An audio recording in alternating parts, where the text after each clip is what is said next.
Mom, I really want to go to the theme park.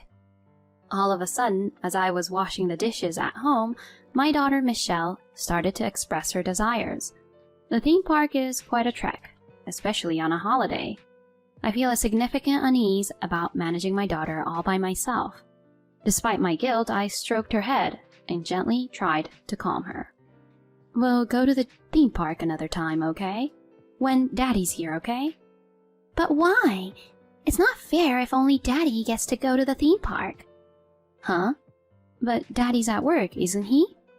No, he's not. Angrily, Michelle took something out of her bag and showed me. Look, see? Suddenly, a surprising truth was revealed. My name is Julie, a 35-year-old woman working as a management consultant at a financial firm. Basically, my job involves providing advice. I carefully analyze and assess the health of a company's management, offering strategies to reinforce its structure and devise future management policies. Depending on the client's need, I suggest not just management strategies, but also investments in facilities. If required, I also took into matters of salary and staff. While there aren't any specific qualifications required, it's quite an intense job. Due to the nature of the role, my schedule is packed. I have weekends and holidays off, but my weekdays are filled with constant brainstorming and no time to relax. If a junior employee makes a mistake, I have to go apologize. And if someone leaves unexpectedly, I have to step in and manage another company's consultation. Lately, I've been so swamped that I've been skipping lunch breaks to focus on work. Nevertheless, the reason I keep going is my loving family. My husband, Larry, and our daughter, Michelle. Thanks to them, no matter how tough things get, I can keep pushing. Even after a long day when I return home, my sweet little girl always rushes into my arms. Mom, you're back. Hey, sweetie. Sorry I'm late. That's okay. Look, Daddy made burgers for dinner. Michelle showed me a picture on her toy smartphone, a recent favorite of hers. This toy is no joke. It can actually take photos. Although it can't record videos, it can record the surrounding sounds when a button is pressed. The quality of the pictures and sound isn't great, but for a toy, it's quite impressive. And she showed me the pictures of those tasty-looking burgers. Wow, that looks tasty. Did Daddy make this? No, we grabbed it from the supermarket on our way home from daycare. Oh, I see. But I helped Daddy make the salad. That's fantastic, Michelle. You're such a big helper. Hehehe. When I entered the living room, Larry had just finished setting the table. The enticing aroma made my stomach growl. Wow, this looks so good. As I tried to sit down, he intervened. Julie, don't forget to wash your hands first. Oh, sorry. The food just looked so tempting. The burger is store-bought, but Michelle and I prepared the soup and salad. She looks pretty hungry too, so hurry and wash your hands. My bad, my bad. I'll be right back. After washing my hands, I returned to the living room and quickly sat down with my husband and daughter who were already seated. Let's dig in. The three of us exclaimed as we gathered around the dinner table. This is always my favorite moment. Mom, guess what? Today, Mia and I drew pictures together. She was excited to share her day with me. She's been in daycare since she was 1, and it seems like she's maturing quickly from the interactions she has with her peers. Is that so? That's wonderful. You do enjoy drawing, don't you, sweetie? Yeah, and guess what? Mia drew a picture of a Ferris wheel. A Ferris wheel? Yeah, she said her family went there on their last day off. That sounds like fun. How about we plan a trip to the theme park too? Really? Can we? Can we? Our daughter cherishes family outings, and we frequently spend time together, including an annual family vacation. However, my recent workload has been heavy, leaving me too exhausted to venture out on my days off. Or the timing doesn't work out because Larry has to work on his days off. But I can't promise her something I can't deliver. Later that night, after tucking Michelle into bed, I decided to bring up the subject with my husband. Larry, about that conversation earlier. The one about the theme park? Yes, exactly. Michelle is excited about going too. Can't we figure out a time when we can all go together? I've been swamped recently, and it turns out I have to work this coming Sunday too. I see. Larry, you've been burning the candle at both ends lately. Are you holding up okay? I'm all good, really. Unlike you, Julie, I don't get bogged down with work during the week. He answered with a grin, but I couldn't help but worry. Indeed, as he said, he's usually the one back home before me on weekdays. Most of the time, he's the one dropping off and picking up our daughter from daycare. I seldom have the chance to pick her up. He rarely brings work back home, and he enjoys his dinner like normal. He idles on his phone, watches some TV, or uses his computer, then heads off to sleep. By his account, it's unlikely that he's inundated with work. So what gives? Why does he need to work on his days off? Instead of dedicating a whole day to work on his day off, it would make more sense to do a little overtime during the weekdays. It might just be my perspective, but there's something about his words and actions that doesn't add up. Even if he's working on a day off, it's not supposed to be obligatory. I tried to bring up the topic once more for our daughter's sake. What about next week? If this week is a bust, we haven't had a family day out in a while. Ugh, I'm sorry. I think I've got plans next week too. Plans? Separate from working on your day off? I've been hitting it off with my colleagues. We've been talking about a camping trip together. Camping? It doesn't have to be next week. Well, it depends on everyone's schedules, right? Anyway, nothing's set in stone yet, and it'd be a shame to get Michelle's hopes up. Let's do it some other time. Yeah. His points aren't wrong. It's better not to make promises at all than to half-heartedly raise hopes and then fail to deliver. But as a mother, I naturally want to create many family memories for our daughter. That day, the conversation came to a halt when Larry turned in before me. I'll try broaching the topic again at another time, I thought, as I drifted off to sleep. Fast forward a month, over the weekend, Larry was constantly out of the house. 2 weeks were dedicated to working on his days off, while the other 2 were spent camping and golfing with his colleagues. He often comes home after 11 p.m. Michelle is fast asleep by then, and I'm usually half asleep while waiting for him. Welcome back. Do you want some dinner? I asked my husband, rubbing the sleep from my eyes. Each time his response came in a somewhat frosty tone. Nah, I'm good. I already ate. And besides, you don't need to stay up for me. Huh? But... When I get home all tired and you're still awake, I feel like I need to entertain you. So I'd appreciate it if you could just go to sleep. I see. Sorry. But I just wanted to chat for a moment. We're not honeymooners anymore. We don't need that. You have work tomorrow as well. You should hit the sack early. Alright. Good night. By the time I finished talking, he was already engrossed in his phone. There was no response to my good night, and I turned in feeling a sense of loneliness.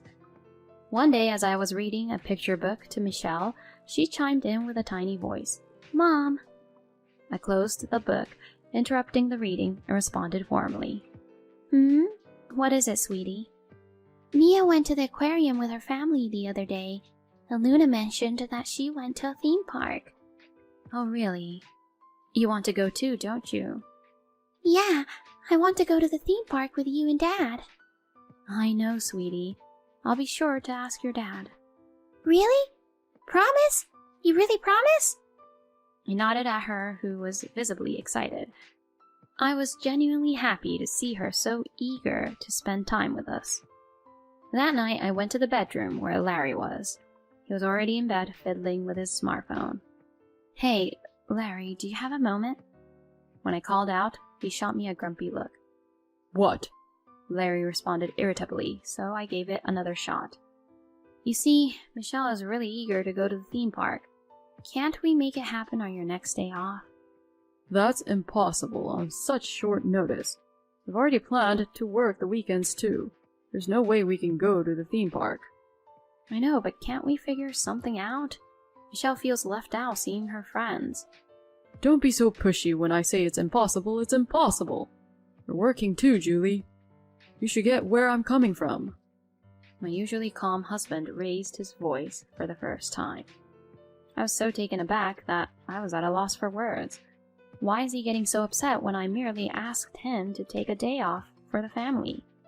Even Michelle is feeling left out because we can't have a family outing. We used to spend lots of time together as a family, but now we can't even take one day off. That's odd. I pleaded with him several more times, but he remained steadfast. I earnestly asked for our daughter's sake, but my pleas fell on deaf ears. But if I tell her honestly that her dad refused, she would be heartbroken. For now, I'll tell her that he's swamped with work and try broaching the subject again once things simmer down. A few days later on this day, Larry was working on his day off. Michelle and I were at home. Perhaps she was worried about when we could visit the theme park. The moment Larry left, she started to play, but her expression seemed bored. "I'm sorry, Michelle," I muttered, and reluctantly started the household chores. There's no point in moping around. All I can do now is what I'm capable of. After I finished vacuuming and moved to the kitchen, Michelle came darting towards me with a burst of energy. Hey, Mom, I want to go to the theme park too. Not today, sweetie. I want to go, I really want to go. As I was washing the dishes, my daughter began to throw a fit. No matter how much time we have on a day off, the theme park is a long drive. I feel a little nervous about taking care of her there all by myself. But it's true, she's been asking to go for a while. But it's too much for me to take her alone. Feeling guilty, I gently patted her head to calm her down. We'll go to the theme park another time, okay? When Daddy's here, okay? Why? It's not fair if only Daddy gets to go to the theme park. Huh? But Daddy's at work, isn't he? No, he's not. Angrily, Michelle took something out of her bag and showed me. It was her toy smartphone. Look, see? She showed me the screen and played a voice recording. It's tomorrow, right? I'm looking forward to it. I wonder when was the last time I went to a theme park. Of course, she hasn't found out. Let's have fun, just the two of us. You're the only one for me, Sophia. I love you. That was unmistakably Larry's voice. It clearly sounded like he was speaking to his mistress, no matter how you listened to it. What on earth? How did Michelle get this conversation? I felt a jolt of shock. Keeping my panic in check, I maintained a calm facade and asked my daughter, Sweetie, when did you record this? I was playing last night and accidentally hit the record button. I noticed it just now, so I played it back. When I listened to what I had recorded, I heard Daddy's voice. I see. So this was recorded last night? Yeah. Hey, Mommy, who's Sophia? Is Daddy going to the theme park with another kid? That's not fair. I'm so sorry, Michelle. Mommy will definitely take you to the theme park, okay? Can you wait a little longer? And can you lend me the recording you made? Okay, sure. She seemed disheartened, but handed me her toy smartphone. I played it again and recorded it on my own phone. This will serve as undeniable proof of his infidelity.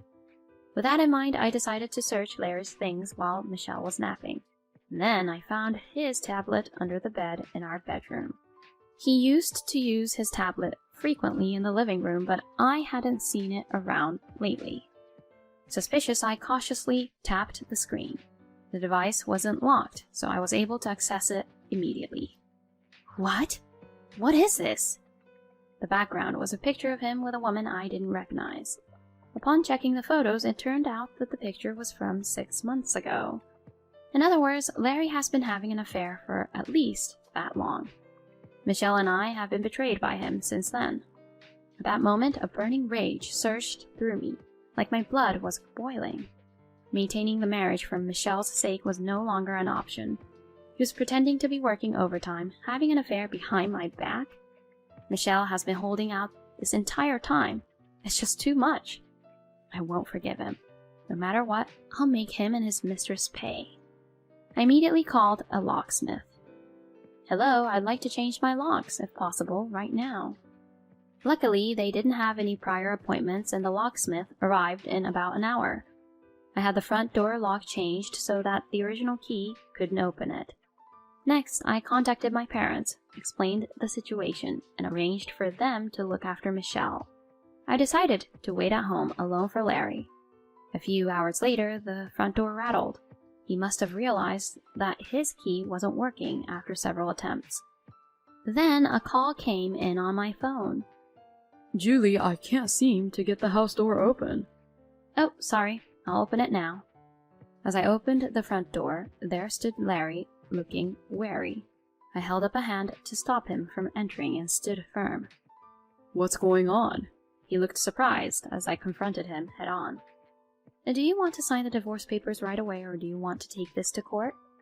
Huh? Julie, what are you talking about? I asked which one you prefer.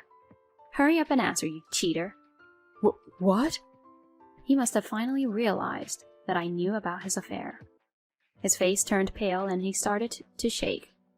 Thanks to Michelle, I found out about your affair. So all those overtimes were lies, weren't they? No, that's not it. I did lie about working and I did have an affair, but it wasn't serious. It was just a fling. Do you think I care about that? You dare to call it a fling after betraying your family? Wait, just listen. I just wanted a little excitement. So please, anything but divorce. The one who should be in trouble by a divorce is Larry. That's true. I earn significantly more, and this house is in my name. He had been living comfortably thanks to my income, but it's too late for regrets now. I'm finished with a man who can lie with ease and carry on an affair despite having a daughter. I pushed Larry roughly, causing him to fall flat on his backside. I glared down at him, fear in his eyes, and spat out coldly. I was a fool for falling for someone like you. I'm grateful that you gave me Michelle, but it's a shame for her to have a lowlife like you as a father, so I'll put an end to it. Wait, please. I beg you, forgive me. You're so pathetic. Do you even understand what you've done? You cheated and now you want forgiveness? You've lost the right to ask that. You betrayed your family. That's all that matters. If you understand, get out of here. Never show your ugly face again. I threw the boxes containing his possessions that I had packed earlier out onto the front lawn. Ignoring his outstretched hand, I slammed the front door shut. He pounded on the door for a while, but eventually he and his belongings were gone, under the watchful eyes of our neighbors. A few days later, the divorce was finalized with a lawyer present. Even Larry's parents had had enough and disowned him on the spot. The situation worsened when I sought damages from his mistress. After a significant dispute, the two reportedly split up quickly. In other words, my ex-husband lost all his support. Now he's living paycheck to paycheck, struggling to pay the alimony and child support. His living conditions have dramatically changed, and he's experiencing significant hardship. It's a fitting end for someone like him. On the other hand, the house feels too large for just me and Michelle, so I decided to invite my parents to move in with us. Now my mother and father have joined us, and the four of us are happily living together. We plan to visit the theme park we've always wanted to go to next Sunday. I'm sorry, sweetie. It won't be with your dad. Then she gave me a radiant smile. I don't care at all. I don't like Daddy who hurt Mommy. I'm much happier going with Grandma and Grandpa. Well, I'm glad to hear that. Let's have fun at the theme park. Yes! Even though Michelle is smiling, I know her heart must be aching. I want to shower her with as much love as possible to help soothe her pain.